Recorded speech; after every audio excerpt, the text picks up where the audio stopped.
Three. So I have another question for you. Do you think it's dangerous for your iman to engage with Western philosophy? How would you go about approaching philosophy as a Muslim?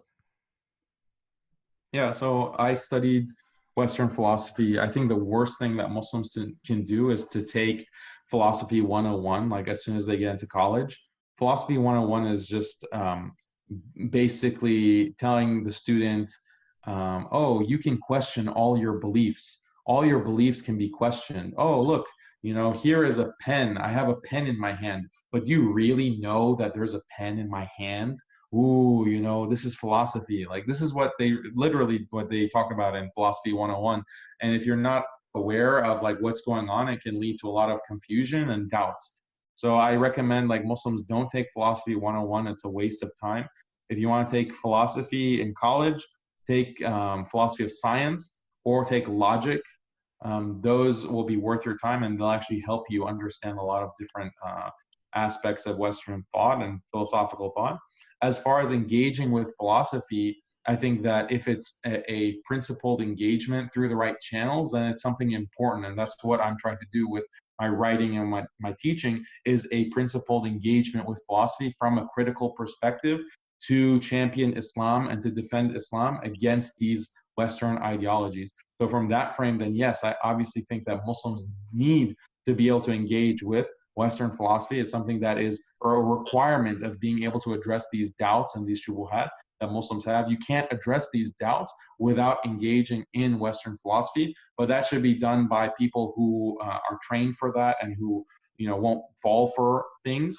But the average like lay Muslim don't go to the source of the toxicity, don't go to the source of the poison by taking philosophy classes in the university. But you don't even have to, like if you take a gender studies class in the university, you're getting Western philosophy. You're getting that kind of poison from that class. So it's something that you can't really avoid, unfortunately. And that's why it's so necessary to create material, create resources where Muslims can immunize themselves, basically protect themselves against these kinds of ideologies that will threaten their iman. Also, I would highly recommend reading this book, The Divine Reality by Hamza Tzortzis, as a way to vaccinate yourself from all of this disease. At least that's what helped me get past philosophy 101. Because I took that class and then I took nothing else. So I did exactly what you told me to do. SubhanAllah.